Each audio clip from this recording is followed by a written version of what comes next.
Good evening everyone, welcome to the Haverhill Town Council Planning Committee.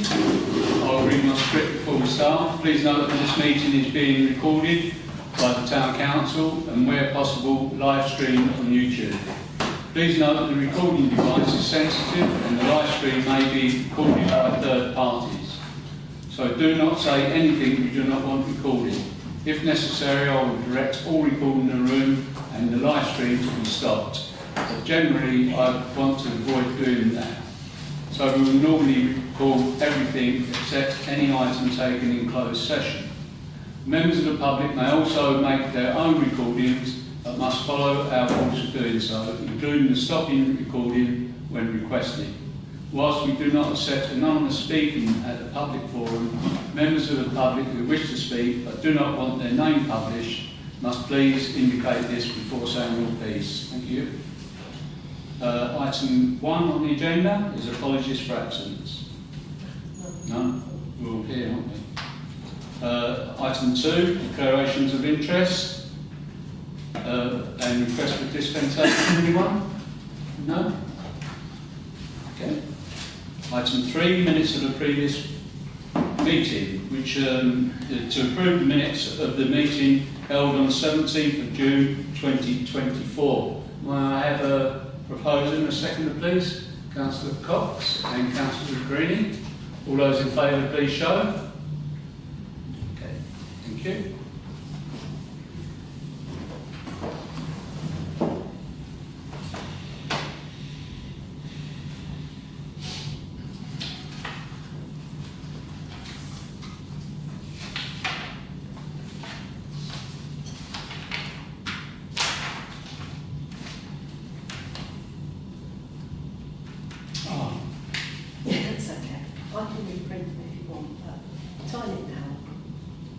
Shall I sign on me?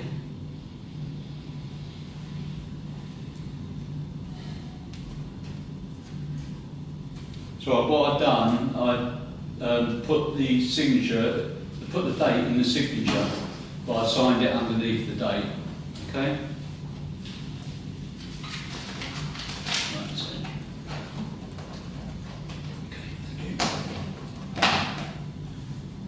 Right, matters arising. Is there any matters arising from those minutes on the 17th of June? No? There aren't any actions. Right, any comments on that minutes done? Item 5, licensing. For members to consider whether to add the licensing to the scope of the planning committee by the way of recommendation to full council. Any comments at all on this? Councillor Brown, then Councillor Cox. I think it's a good idea. I would personally support that. Okay. Councillor Cox? Citizens. Yeah. Okay. Can I? Yes, Councillor Brown? I find it slightly weird that we're wondering about this. You know, we've licensing. Basically take no notice of parish councils anyway. We've seen this during the whole of COVID and beyond. They very rarely tell people when there is a licensing application in. And if you want to see all the licence applications, I think we might end up being a bit overwhelmed. Councillor Green is on the licensing committee. Yeah. Councillor Green? Yeah, I kind of agree with John's comments. I'm not sure I see the purpose of us seeing all licensing applications. Lots of them do come through. Most of them are just for renewals. But yeah, the problem is a town or parish council isn't a statutory consultee, so they don't have to take any notice of us. It is down to district councillors to represent Haverhill and their ward and bring up any problems they see.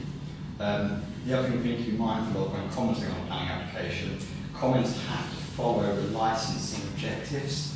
So we'd have to everyone have to put themselves up on what they are. Your comments have to be your thoughts. Well, it's different to commenting on a planning application where our comments are taken maybe less seriously than what they would be for a licensing application. I think you have to vary that. But yeah, I think the biggest thing is whether we really want to see all licensing applications. You know, a lot of them are just alcohol license renewals or pavement licenses, but again, we've never had any problems, and any minor issues have just been dealt with at West Suffolk. Yeah, just before I come to you, Councillor Cox, on the West Suffolk, when mostly all the officers deal with all the licence applications. The only time that the licensing committee is involved is, and it's called a subcommittee, which are 3 members out of, I don't know, 18, I think it is. And if there's a problem, the officer who has a problem, he thinks might be a problem, then he puts it forward to the subcommittee, and that's the way it's dealt with there. Because if we saw every application, we would be inundated, even there's 18 of us. So that's the theme that we do at West Suffolk. Councillor Cox. Oh, just listening to what's been said. I mean, firstly, is this us considering this, or has this come from county, not county, sort of district, to say we'd like the town council to take more responsibility? I think the fact is, first off, listening to what Councillor Carini said, we probably would need training, and I think that would be a fair point. But in terms of anything else there, I mean, I don't know how many hundreds we would get. I can't imagine it would be too accommodating. I don't know, so I'm not speculating that just for our town would be so much we wouldn't be able to cope. And I think the other point that I was making, it depends if it streamlines things at district, that we make it more streamlined because we're taking some of that work to make it easier. Now, if none of that is actually going to happen, well, maybe we're just creating more work and no benefit to it. So they're the points. So I don't know if anyone knows where is this come from? Is it from district? Colin? Licensing have recruited more people and are completely revamping themselves. They've been pretty effective in the past, and they're changing. Just to be accurate, planning is also a legal thing, and if you make your comments, they're supposed to be material planning considerations, in the same way that if you make comments on a licensing application, as Councillor Carini said, if they weren't actually anything to do with licensing, they would be ignored in exactly the same way if you make non-material comments on a planning application. So I don't see any difference. You can make useless comments on a planning application, you can make useless comments on a licence application, you can also make extremely good and valid comments on both. We've been invited. I assume you mean premises licensing. So currently there is one premises with a valid street cafe licence, the Drabbit. So every single other cafe you see with tables outside in the street, none of them have a valid licence. But there's not that many. It is true. That's what licensing told us. That's definitely wrong. That's what licensing told us. All the rest are out of date because they've all been expired. Also, some of them have a different kind of licence as well. They haven't all got the COVID pavement licences. Well, those have all been got rid of. So I'm telling you what licensing is. Telling you what licensing is saying in terms of having a street cafe. Well, I mean, I can only tell you what the officers are saying.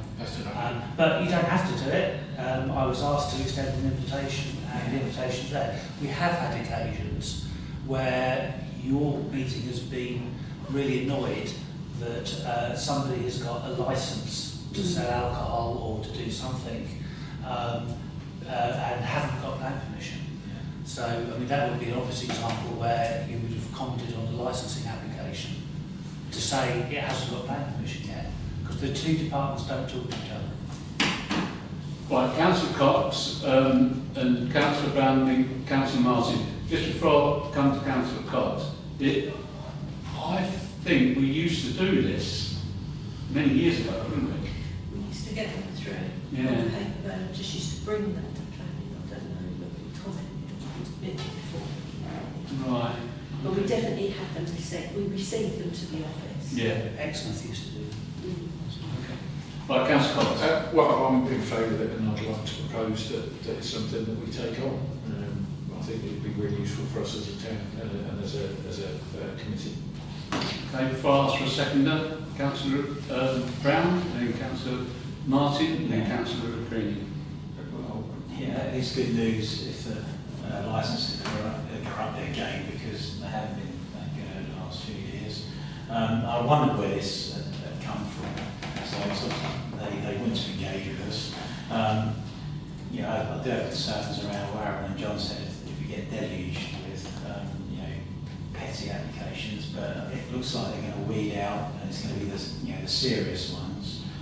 So yeah, and if that is the case, we're getting one or two licence applications. Yeah, I don't see a problem. I think it's potentially a good thing, and it gives people the opportunity, if it's on our agenda, to come down and talk. And hopefully, Aaron and whoever being on that committee will pick those comments up. So yeah, I'm happy to second Quinn's proposal. Right, okay. Councillor Martin? Thank you. The town clerk said he thinks those licences, particularly in Queen Street, have expired. That's what I was Yeah. told. It's not my fault. How long are those licences valid for, do we know?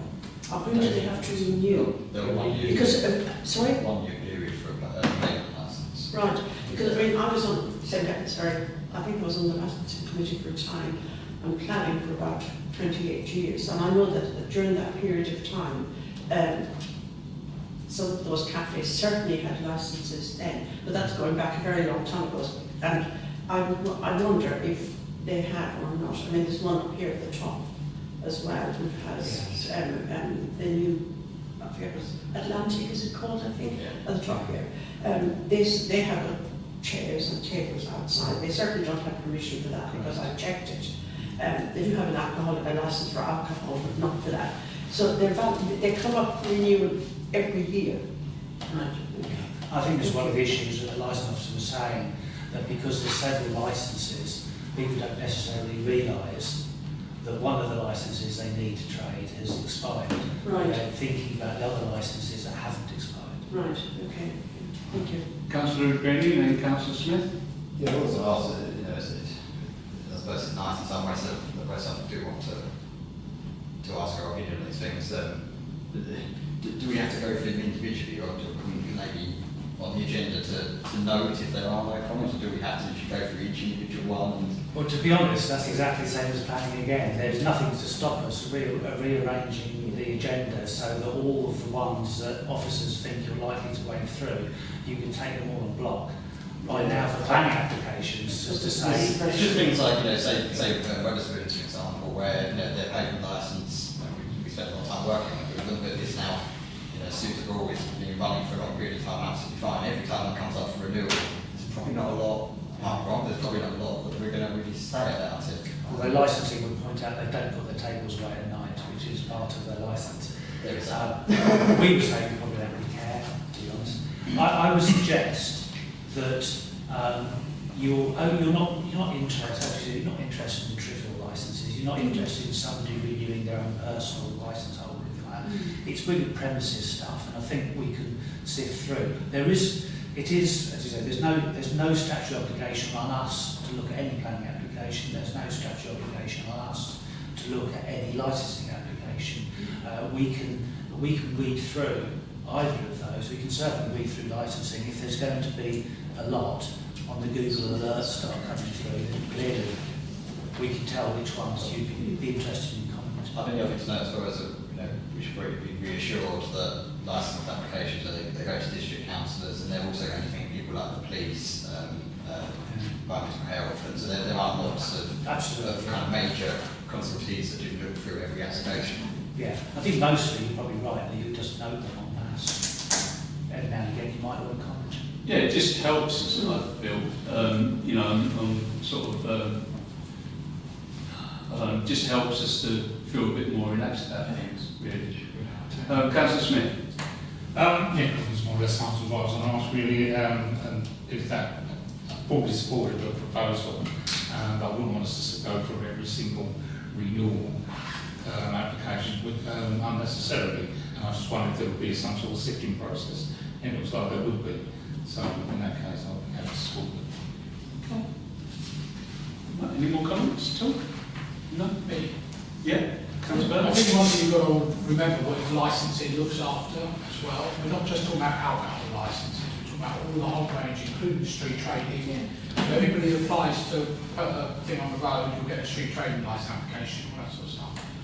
And I think it's you know, it's all very, very good saying we can complain to licensing about no application, but that's exactly what we did with licensing, and they ignored us. With a place just down here, and they didn't even consult with their own statutory consultees, which was planning, their own department, you know, 5 yards across the hallway, as it were. So they might employ more people, but they've been like this for the last 9 years, so I'm not saying they're necessarily going to change. But what I don't like this council to take on is more work because they want to get rid of it. That's one of the things I'll be worried about. Councillor Pym? Just sort of kind of talking to departments, that still hasn't improved, even though we have now got more officers. If you comment on a licensing application saying they haven't got planning permission, you just get told by licensing that it doesn't matter they haven't got planning. From their point of view, they can still issue a licensing application, and they don't bother talking to the back department. Yeah, exactly. But hopefully, fingers crossed, perhaps they will involve more officers, you never know. Yeah. Councillor Brown? One last thing is that, let's be optimistic about it. They've approached us. They said they're expanding their service. It gives an opportunity, if there is something contentious and it comes to us, it gives members of Haverhill public to come along here and comment on it. So I think it's, I do think it's a positive. That's a very good point. Brings the general public in to comment on it, which is a very good point. Right, okay. Got a proposer from Councillor Cox, seconded by Councillor Brown. All those in favour, please show. That's unanimous. Thank you very much. Item 6. Braintree District Council local plan review to 2041 for members to note. Okay. We've noted. Any comments on the noted? No? Councillor Brown? Yeah, it's just a shame that we do not meet up with our colleagues across the boundary anymore.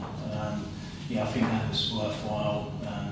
When we used to have the Haverhill Area Forum and we could discuss issues. I think there's a lot goes on along that boundary that we don't know what they think and they don't know what we think. So just on that general idea, it's best be able to talk. It's a shame we don't anymore.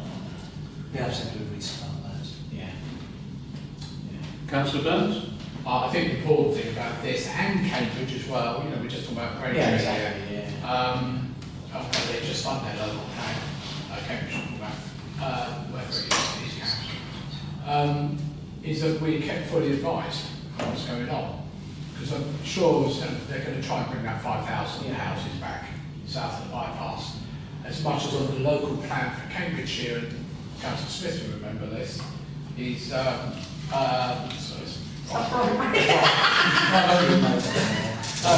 think they wanted to put 7,000 houses this side of Lisbon.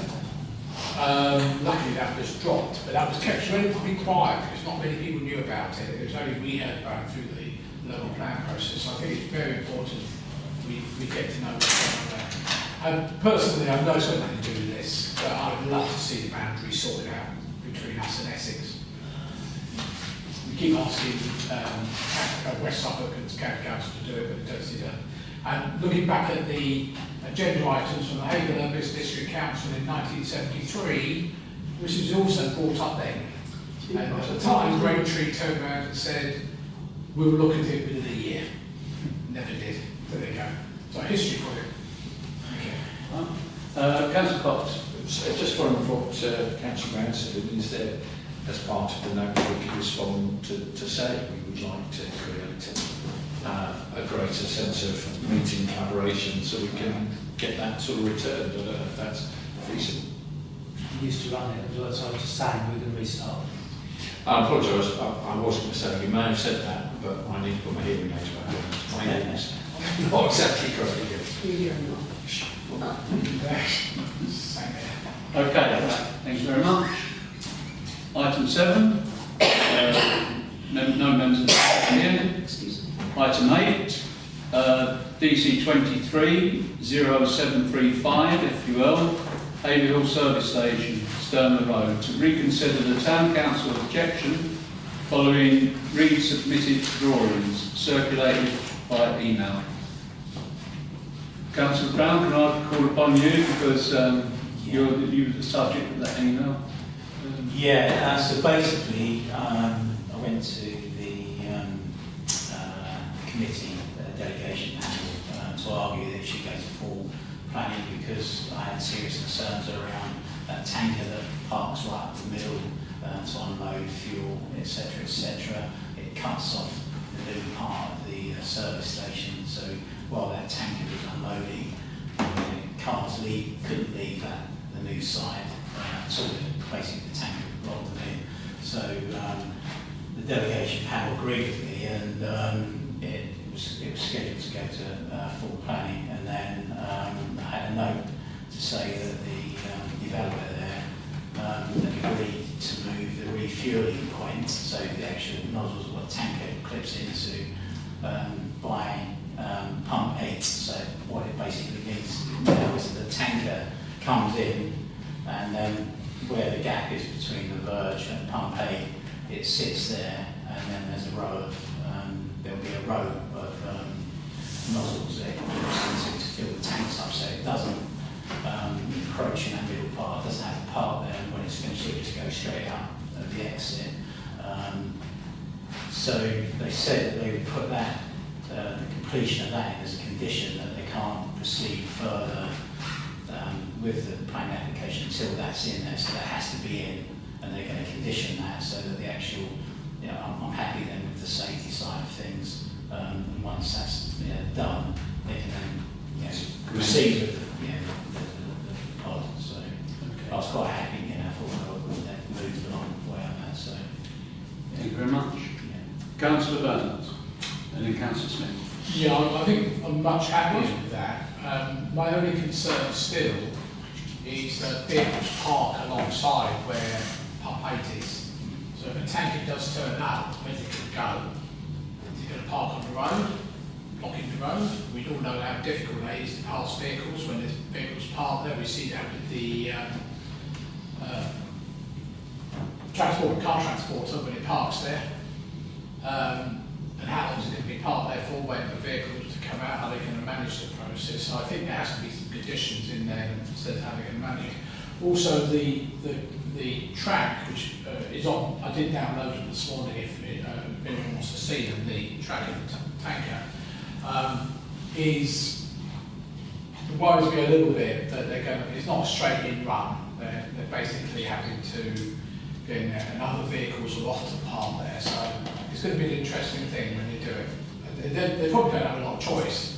I mean, they should put an entrance at the other end of that thing for the vehicle, for cars to go in, and we wouldn't have a problem. Yeah, I say it isn't 100% perfect by any means, but it solves the problem. They've moved a huge way, to solve it. So it should come in. Obviously there's cars parked there, there'll be customers that are in the thing, so it's going to be literally should be minutes before they get them moved and in. So I'm not sure that the tanker can basically get most of the way in anyway. So Right. Councillor Smith. Thank you. Yeah. I'll stop that for you. I had a couple of notes, and one basically is if that tank is coming along the side there, that is where people use to exit service station. Do you want us to put the... No, that's fine. No? But if you put the tanker there, if you've got cars at the pumps, you've got no way to get exit the sites. Okay. If you're in the recharging parts, holding coffee, because as far as I'm aware, the other entrance is not going to be made in and out, is it? It's still going to be a one-way system. yeah, no, when that tank is going to go along, it'd be better to get I that's what I thought. Yeah. Yeah. What I thought.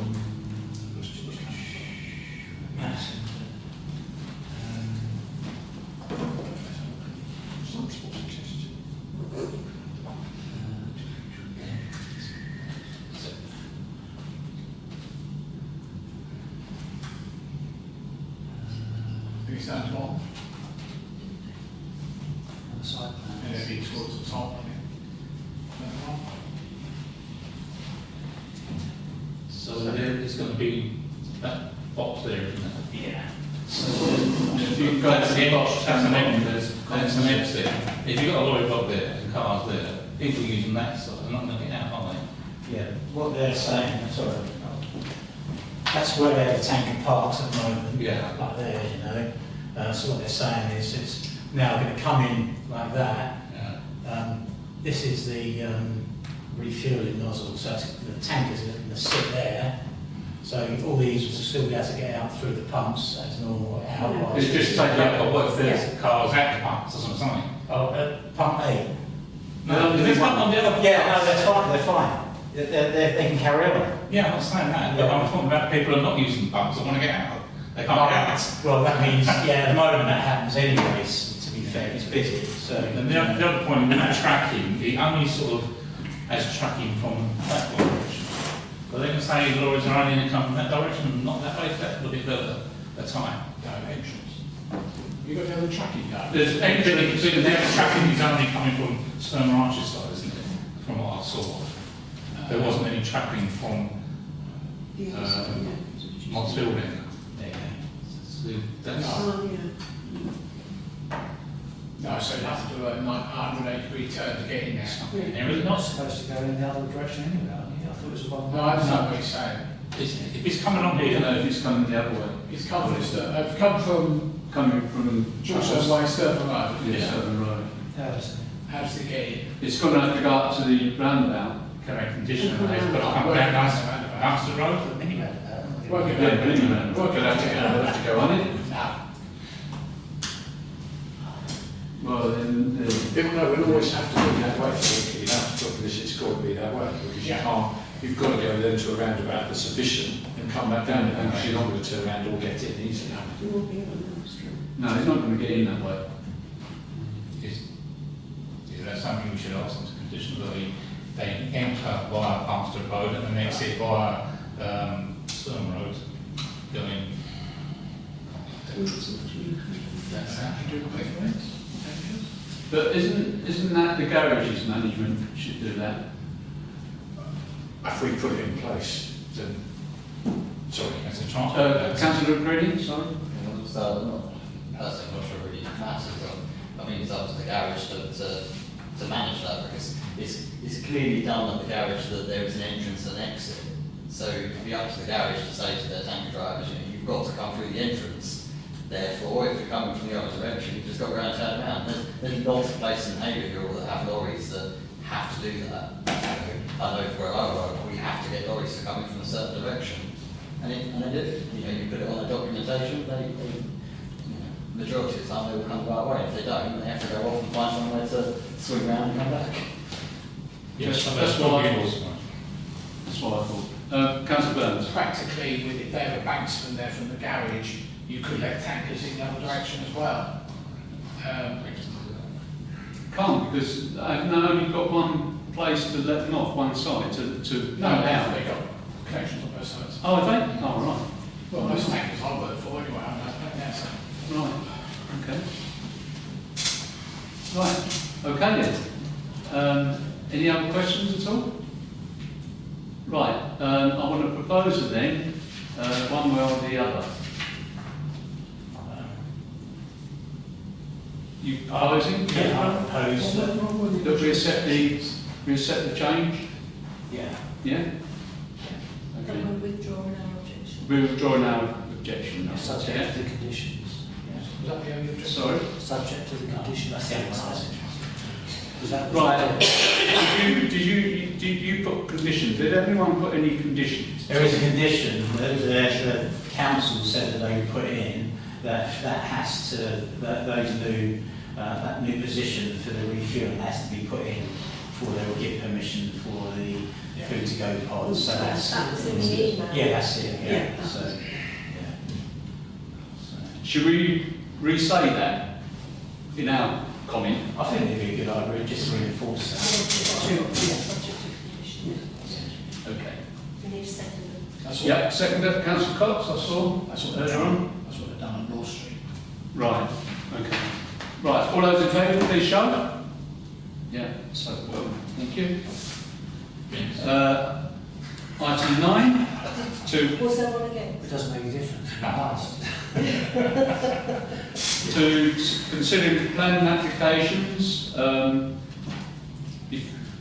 West Suffolk Council. List B. Application 1, which is DC 24 0805 HH, single story rear extension, Mr. Paul McBain, 34 Shardlow Close. Any comments on this one at all? No. Can I have a proposal and seconder for neutral? Proposed by Councillor Martin, seconded by Councillor Cox. All those in favour, please show. Yeah, that's carried. Application 2, DC 24 0780 ADV. Small a, 1 externally illuminated pictorial sign, 2 existing giblet. Small b, 2 externally illuminated fascias. Small c, 1 non-illuminated fascia. Small d, 1 non-illuminated amenity sign. Small e, 4 externally illuminated frames. And this is Mr. Chris Warswick, Green King, 69 to 71 Royal Exchange, High Street. Councillor Smith and then Councillor O'Keefe. Just one minute, is this retrospective? Is this work already being done? Is it? I haven't been to the Royal Exchange, so I just walked past it, I don't know. It's Anybody's got any, it's already done. Oh, is it? It's Right. Right, this is retrospective then. You know, it's not been put in here. Right. Councillor Brown, Councillor Greeny. Yeah, I think Councillor Brown. I propose a motion on this one. You know, the work has been done, but I have to say, it looks really smart. It's nice to see investment in the town centre, so yeah. Okay, Councillor Brown. Start my fun there, I have to say. I was going to propose, got to take it away from it, no? Right, okay. Luke Green, Councillor Green. And Councillor Brown seconded. All those in favour, please show. Yeah. Okay, thank you. Application 3, DC 24 0837 VAR, variation of condition.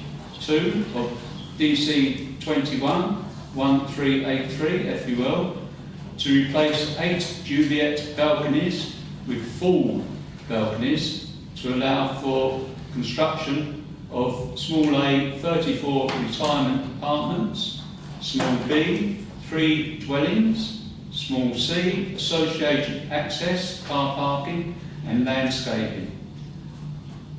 Following demolition of the existing buildings, this is Churchill Retirement Living, former Social Services, Camps Road. Any comments on this at all? Councillor Andre and then Councillor Brown. Main objections, there seems to be the risk of noise from balconies. That risk exists already, and frankly, these are retirement homes, they're not party centres. I don't think there's any reason to object to this variation. Thank you. Councillor Green. Oh, sorry, Councillor Brown.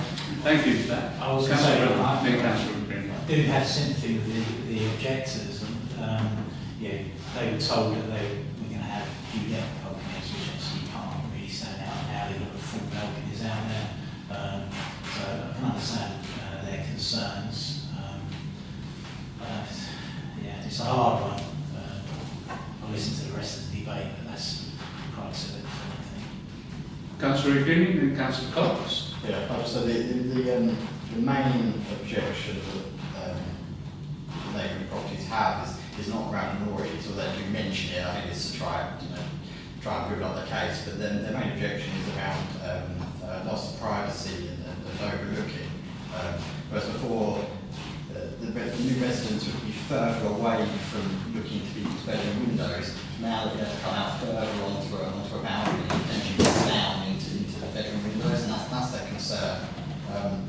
The other thing also, I think there's 2 objections on there at the moment. but there's a lot more coming because I believe they've been posted to the rest of the council. Oh, right.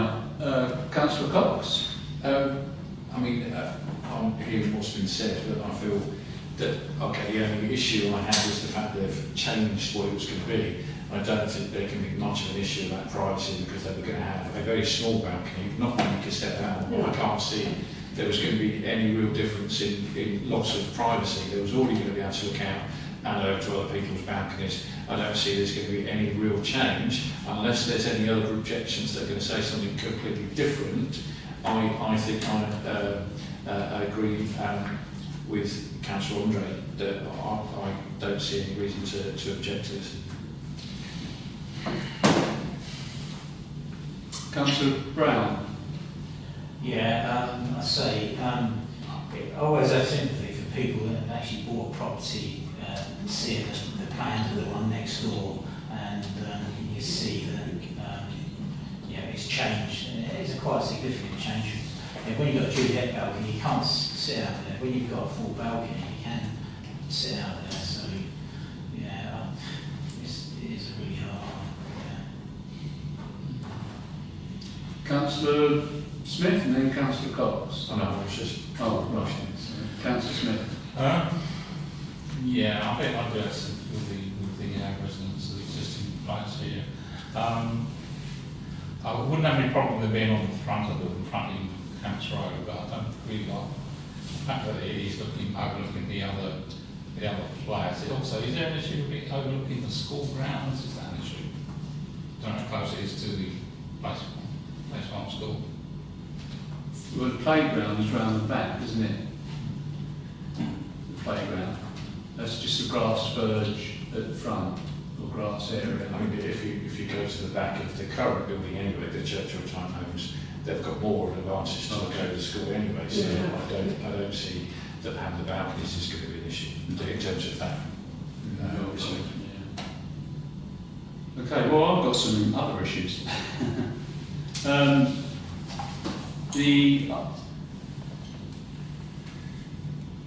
The 34 apartments with a mixture of 1 and 2 bedrooms.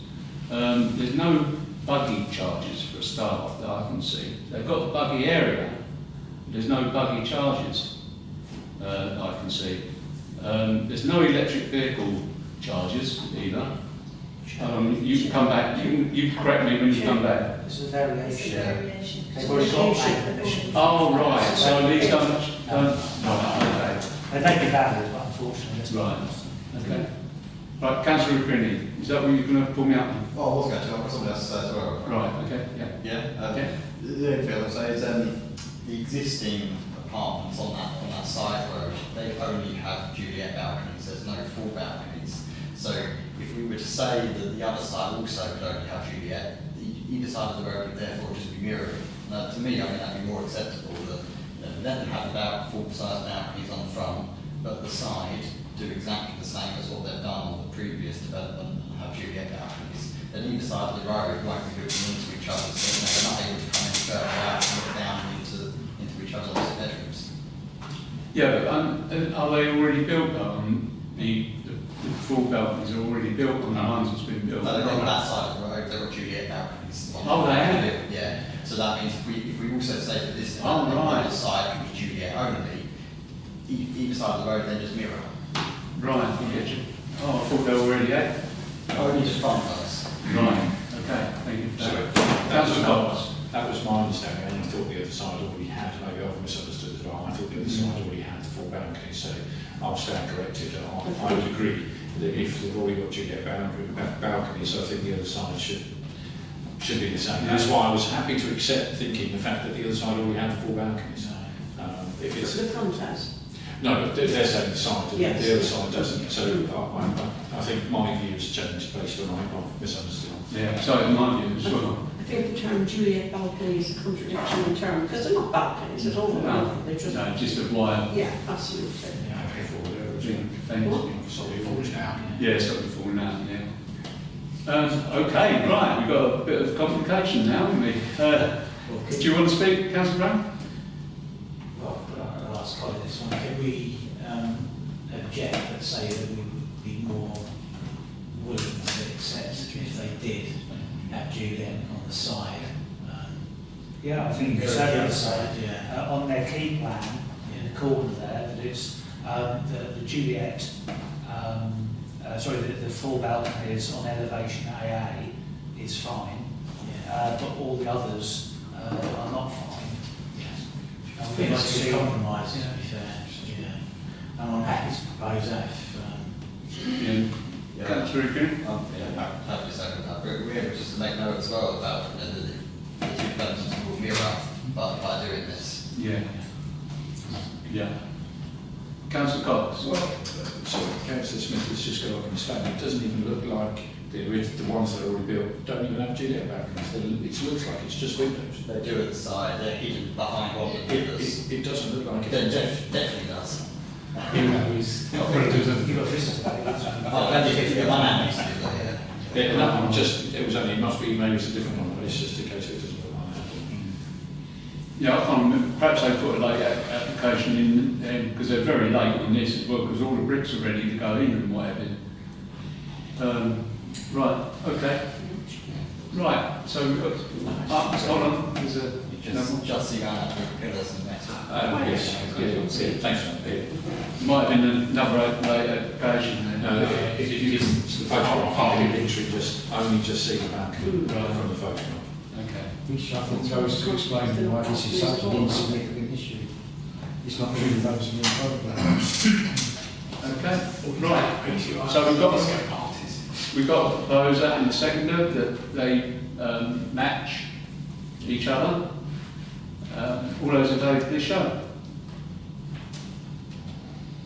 Yep. Any against?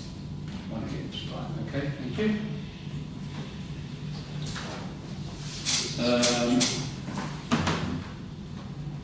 Item application 4. PC 240770 FUL, small a, detached garden studio structure in rear garden for use as a tourist guest accommodation. Small b, additional parking to the front of the property, and this is Ms. S. O'Flaherty. Flaherty with Flaherty. This is 5 Edmund Close. Is there any comments on this at all? sort of a script. It's just, Councillor Smith. I just can't understand why. Why would you put that there? Is it guest accommodation or tourist? I think it's actually. Yeah, it's tourist or guest. So it's not just for family members. It could be it's a business. Well, environmental health has restricted the number of guests to 2 persons only. And it's got, I noticed it's got no windows on it. That's what I noticed. I don't know if I'm right or wrong. 2 persons all the That's year what I round. noticed. I couldn't see on the plans any windows. You know, on them plans that they give, all it is sort of, the only windows they've got is at the front. Or one side where they go in. Front and the side, probably. Oh, the side got them? Oh, right. Because on there I couldn't. It's, all I saw on the plans is just one. On the front. Councillor Cox. I mean, in my first instance, I don't see any necessary reason to object, but my other thoughts are, well, it depends on, they might be getting 2 people coming, and those 2 people could be 2 different people. I just think, well, is that going to increase the ins and outs? Is that going to affect neighbours? You know, because to me, at first it sounds like a business, so I don't know whether that affects it. You know, because that could have an impact. You know, that's something that I would want to consider. In terms of somebody putting, if you like, a glorified shed at the bottom of the garden, I haven't actually got an issue with that. I just think we haven't had any objections, as far as I'm aware of, remember, but I think it was just a case of the idea of it, don't object to. I think the only concern would be if it's going to affect neighbours by a lot more cars. I mean, I don't see it's going to be a big issue, but it's just something like that that I could wonder, you know, are people going to be turning up at 2 or 3 o'clock in the morning because they've just got a flight, because they're coming from abroad as a visitor? But overall, I'm trying to sort of be fair and see if there's anything that I could see. Overall, I don't see any reason to object other than just some possible concerns that we may not know about yet. Thank you for that. Thank you. Any more? Councillor Burns? The planning statement is quite fast coming my way because it's, you know, it talks about the nearby Stansted Airport. It'd be handy for people there. Yeah, okay, it's 30 miles away, you know. Not the easiest place to get to unless you drive, of course. Tourist, arguably, you know, whatever. But it does seem a strange thing to have. Garden office, completely different. I would say, yeah, no problem, get on with it, you know. But It's been honest in terms of saying that. Sorry, Chair. Yeah. That was what struck me, was the honesty of saying, oh, it's going to be for tourists and guests. So to me, that's why I think it smacks of a business that they're trying to develop from there. Can I see any potential issues with that? I mean, I don't know. That's You might not. Hold on. Councillor Andre and then Councillor Smith. While I share some of the concerns of fellow councillors, these aren't material planning matters. They're just interesting opinions. Yeah. So they're not grounds to object.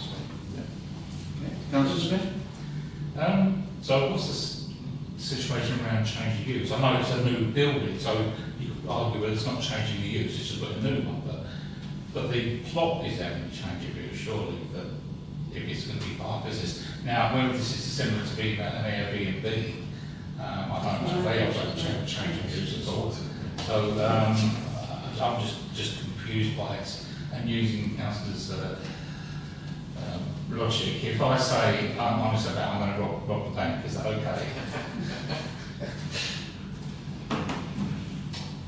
Councillor Burns. Subject to Airbnbs, of course, is normally they're using the existing building. This is a new building. You could argue it's commercial. Is it a change of use of that property? Do we start to, you know, and this is non-material as well, of course, is business rates and all that sort of stuff. Because it was interesting that the officer consulted County Council Minerals and Waste, which suggests that they also think it might be commercial as well for some reason. But why would you consult them? It doesn't appear to have consulted your own waste disposal people. You know. Councillor Smith? So the other thing that just occurred to me is Curtilage. If it's in the Curtilage building, it would included with the main property, wouldn't it? So you could then argue that it's a change of use. Councillor Burns? I think from what the discussions we had earlier on with Andy, I think it's an interesting one. I leave that to people who've got planning degrees to understand that better. Councillor Cox? I think based on the things we're saying, maybe we'll propose we just stay neutral. Okay. Do we have a second for that? Oh. Councillor Andre. All those in favour, please show. Right. Anyone against? One. Thank you. Application 5, which is DC 24-0827HH, small a, front porch, small b, proposed single-storey rear extension with insertion of 5 roof lights following removal of existing. Small c, shed. Mr. and Mrs. Charles Julian, Long Drive, Ratting Road. Any comments, Councillor Smith? You propose move for this one, I think there's plenty of room there. Yeah. I mean, not an issue with it. Second that, Councillor Martin. All those in favour, please show. Thank you. This is application 6, DC 24-0928, TCA. 1 Fadus. This is very difficult. This is very professional. It's in Vatic Beach, in other words, in brackets. T1 on plan. Mrs. Feld. This is don't plan. Mrs. Tracy Faulkner Green. Preview Property Services, Mains Gold. Hamlet Road. Personally, I can't find T1 on there. If anyone can point it out where it is. I don't know where it is. Councillor Cox and then Councillor Andre. I mean, there's not necessarily an objection, but I find if they're from Preview Property Services, they're very professional, and I have a concern that they want to send us this sort of level of material. And if it was an individual, I'd probably be more accepted. It could be someone, but if this is a professional, I find it offensive, in honesty. And I'd like to object it on just a lack of professionalism, but that probably isn't a fair way to move forward. Councillor Andre and Councillor Burns. My usual issue, there's no arboriculturist report to accompany this. No reason to suppose, as Tracy talked about, he's an expert in trees. And we're not talking about just trimming it back, we are talking about demolishing it. It's in a significant place in the conservation area. Okay, thank you. Councillor Burns. Yeah, I was interested because the only two documents are the application form and that drawing. The application agent is actually a tree surgeon. So I wonder whether our planning department has done it once again and failed to put all the documents onto the IDOC systems. Right. So you're missing a complete, I reckon you're missing plans and the report and all that, the agricultural report and all that sort of stuff. I reckon that's missing. Councillor Smith and Councillor Cox. Yeah, it's just the fact that there is no, they don't give any reason for wanting to cut down panels. No.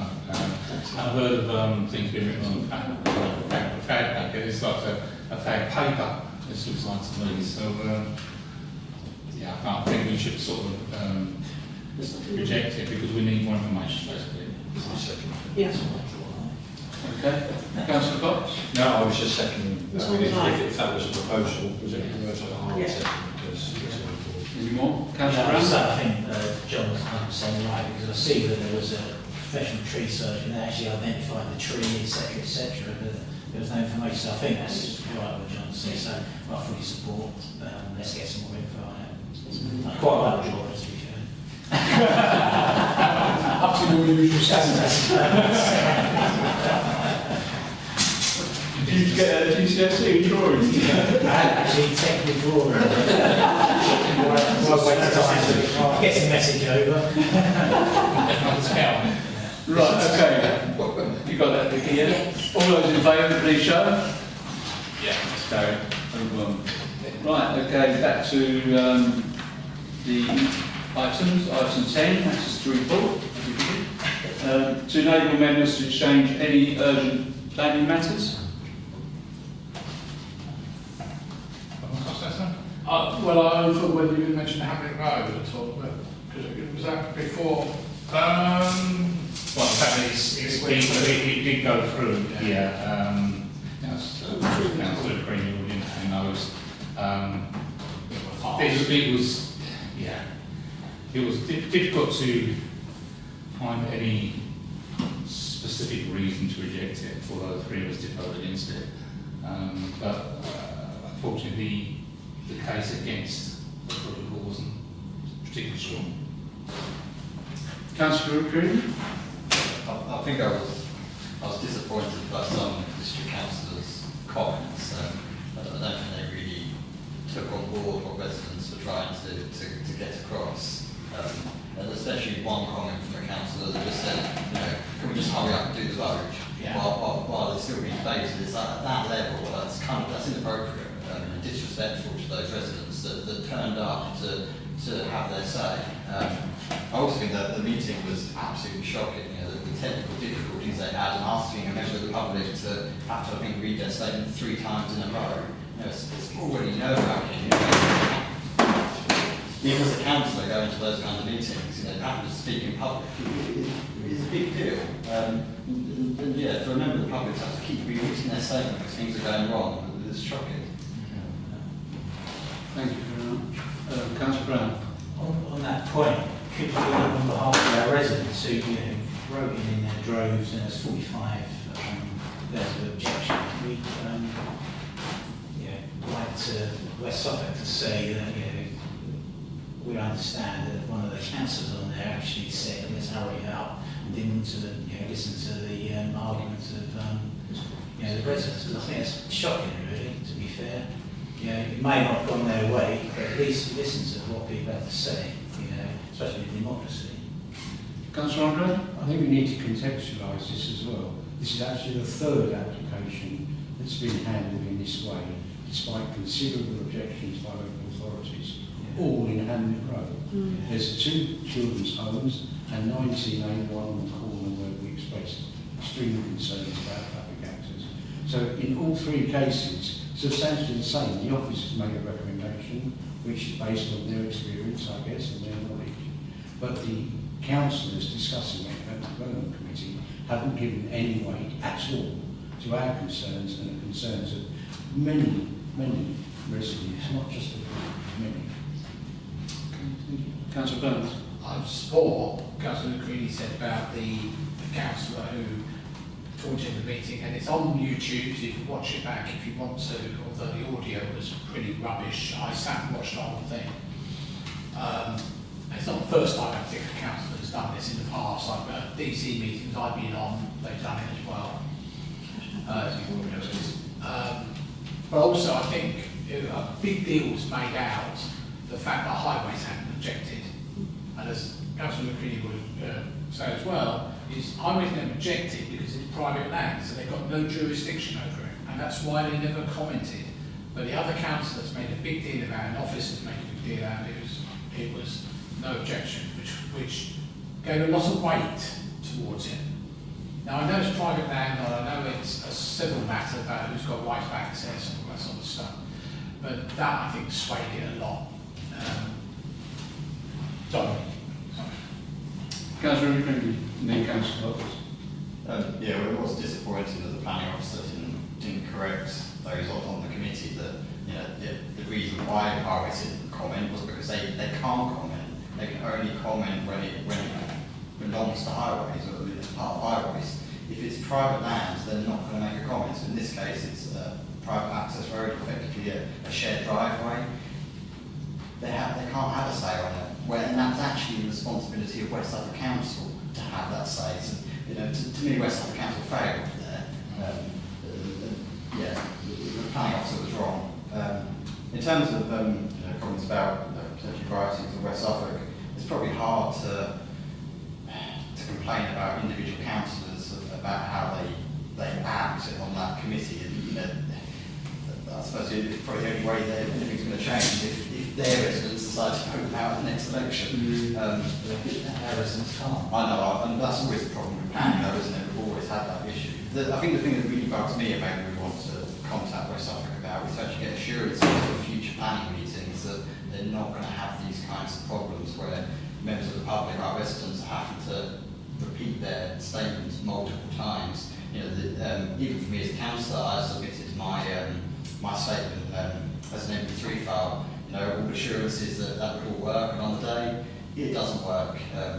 You know, the whole thing was just disappointing. I think the point about I forgot it now. I'll come back to it if I can remember. But it's a very good point. I think that we should say, and I've completely forgot to come out of my head. Right, Councillor Cox and then Councillor Smith. Obviously, from my perspective, what I've been doing, there's not much we can do unless there is. But I mean, for me, do we know were there many representatives from Haverhill in that meeting? Yeah. Multiple residents stand up, but given the rules of planning, only one person can speak, so you get 3 minutes. So they What I meant was in terms of the voting and how that then went through, how many were. I can tell you we don't know because who voted for what. We know it was 12-3 for, but what happened was the way they operate what is £180,000 camera investment, remember, the council, is somebody left their microphone on so the camera stayed on there so you didn't see the voting at all. My concern is the fact that my point why I wanted to ask that was the fact that we basically set our objections to it. Lots of residents have, obviously from what council agrees, those residents also going to the meeting showed their displeasure, and all that has been thrown out the window. And I mean, obviously I will, as John said, I'll have to watch the video to see what was being thrown forward. But I just think it throws our objections and residents out the window to say, well, it doesn't matter what local people say, we'll do what we want. And that's what I'm a bit concerned about, why I was asking who voted, because if they were represented by a reasonable amount of local people, they couldn't care less what message goes on in Haverhill. That's the feeling I'm picking up from what I'm hearing also in this room. And that is totally unacceptable, and I don't think we can let that stand. Not if we're trying to support our residents. We have to find a way of objecting to this by finding a way. I don't know if there is a way, but to me, it can't be let to stand. It just can't. Do you want to come back on each point? Yeah? Councillor Green and then Councillor Smith. No, I agree with you entirely. The trouble is, it's always been the case with planning that applications aren't decided by local people. It's got worse for us in West Suffolk since St Edmunds Borough Council joined with Forest Heath, so now there's an even wider area that the councillors are deciding applications that don't necessarily have local knowledge. The flip side is with planning, though, you're relying on the officer that gives the recommendation, there's meant to be legal advice, there's debate. So I suppose you shouldn't necessarily need to have local people for the right decisions or lawful decisions to be made. But there is always this thing, as long as I've been a councillor, I've always looked at a certain application and gone, that's unfair. You said about, this is what I was thinking of, you said an officer didn't correct them on something. Can you repeat that? Remember that? So that's what I'm trying to remember. I was just wanting that I felt the officer should have said that the reason why highways haven't commented on the application is because they can't. Because it's private land. Can you make sure that's down there?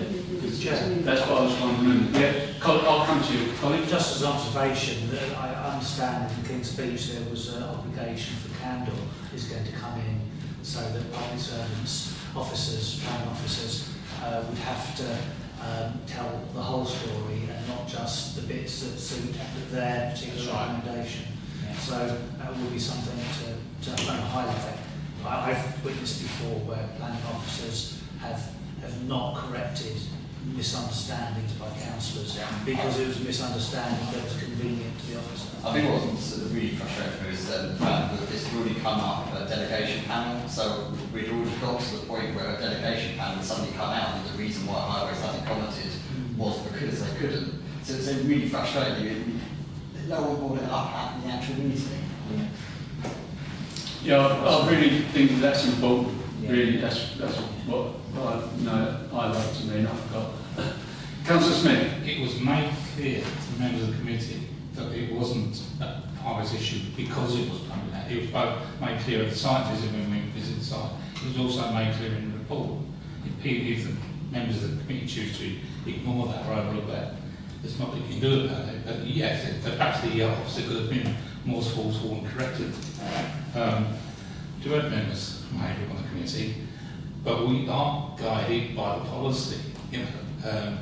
Generally speaking, I mean, there's a lot of villages in the district who are not represented in the committee. So, and what generally speaking, the members of the committee will sort of listen to local members. So they do take that into consideration. But at the end of the day, you've got to go by what the policy says. Councillor Brown. Sometimes it's borderline though, and the weight of what the local member says does carry a lot of weight, and for them to mess up with Aaron's submission MP3, so basically Aaron had made a tape recording to read out, and it wasn't because of technical issues. But it was read out. It was read out. Yeah, it was read out by the officer. Any time there's a technical issue, the submission is read out, really. It was read out, yeah, and I will give them that. At least they did that. But you would still expect for a council that's invested a lot of money in this new conferencing system that they can, and I was assured that it would be tested, it worked, that they could play a simple MP3 file, and even not have microphones cutting out where they simply have to keep talking. But maybe if they weren't going to play an MP3 file, Aaron might have gone over there. Yeah, because it sounds a lot better when it's coming from the actual member, not being, it's good that the officer read it out, but I'm sure, Aaron was given the opportunity, he's a busy man, he's got work to do. He was told he could submit an MP3, and they would hear the tone of his voice and how it was, inflection in his voice, etc., to get the point over. And so he did that, and it went wrong. But then you've got another councillor saying, hang on a minute, let's get on with this. And 45 residents had objected to that. This was a big application for Haverhill and for Haverhill Road area. They should have not had some councillors saying, oh, let's get on with it. I didn't hear that, so I can't comment on that at all. And that is wrong, as you say. But it's not unusual for board members to have their submissions read out by the officer. It's only recently that they supposedly had the ability to do MP3. So it's no different, If that was me, I would we've got it. Sorry. And again with Martin's, he read it out twice. We heard it twice. We could hear it clearly twice. There wasn't an issue with the people on the committee to hear what Martin had to say. So it was only at home there may be an issue, but in the room itself, no. Councillor Rhodes, you just want to come back on that? All I'm going to say is same as I did before, is that Aaron would have most probably gone over if he'd have known that his MP3 wasn't going to work. Because it's always better to come from the board member's mouth. It carries a long way. Councillor Burns and then Councillor Green. I think the problem is, yes, you've got a proper system that's cost a fortune, and it's not just happened to that one meeting, it's happened to the full council as well. Is that they've got a system that doesn't work, not only for the live stream, but also actually internally in that room. I sat there in full ONS last week. I could not hear a thing that anyone was saying where I was sat in the public gallery. Just couldn't hear it. And I spoke to the comms people afterwards, and they said, yes, there's a problem with the system. The members of the public can't hear what's going on. Well, what's the purpose of turning up for a meeting if you can't hear what's said? You may have. And equally, when Councillor Green's MP3 was played out, we couldn't hear it at home. We certainly couldn't hear the objectors' comments. Even when you guys were talking, it was just constantly as if there was an interference from a mobile phone or something. And it was disgraceful. But it should have fixed this by now. But that's not the whole thing about this. I think more importantly is that we're talking about the planning meeting itself. And this is not the first time this has happened in terms of officers not giving the full facts. I said earlier on, it's a number of DC meetings I've been to, and I think you probably remember and others, that I said, the office will read something out, and I said, where's this from?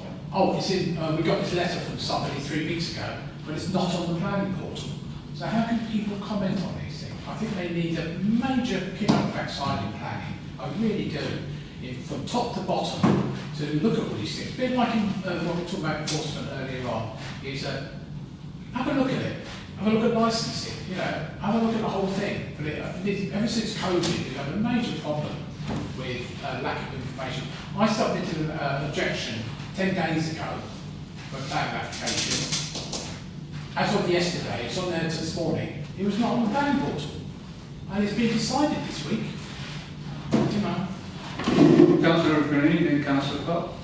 Yeah, I don't know. I say that Tony said, if I had been away, I would have liked to have been there. But equally, if West Suffolk offers these things, they say to councillors that you can submit your comments as an MP3 file, you kind of expect it to work. And I appeared at, I went to Braintree, I appeared there via over Teams, and that worked absolutely perfectly. Council should be forward thinking and making the decision process more accessible, not just for councillors but also for our residents. And simple things like playing an MP3 file and making sure the live stream works, and even the chair of the meeting was getting frustrated and saying he couldn't hear things. All of that should work. And, it's not good enough for a big council like that to have these problems. Okay. Councillor Cox. I don't know if from what Colin said in previous meetings, there's not much we necessarily can do, but I think we need to reflect and see if there's a way forward, because I feel sitting here as members that are supposed to be sort of supporting our community, this is a bit of a sad day, because I'd also be interested when Councillor Teresa, there was how many letters? 45 objections. You know, if they were all from literally residents, and I don't know, you can't have many more letters from residents. So if pretty much near enough every house has said, please don't do this, well, that's shocking. I mean, absolutely shocking. I don't know if they were all from the residents, but it comes back to the question, what is the point in us having these meetings, then going somewhere else and being totally disregarded? I know there's systems and processes and I get that, but that seems to me quite frustrating, because on that particular road you couldn't have had many more objections from residents that actually will be affected. I don't know what we do, but I mean, I certainly need to go away and reflect if anybody's got other ideas, but I just think we need to put something out there. So even if our local residents know how happy we are, I know we've got the video, but I think we need to put something out there, because this is not a good day for the town to just be ignored as it has been. Okay. Councillor Smith? A little bit disrespectful when you say I'm not representing the town. I was on meeting, you know, but it feels like you're having to get all the calling. No, I wasn't. No, I wasn't. But let's be realistic.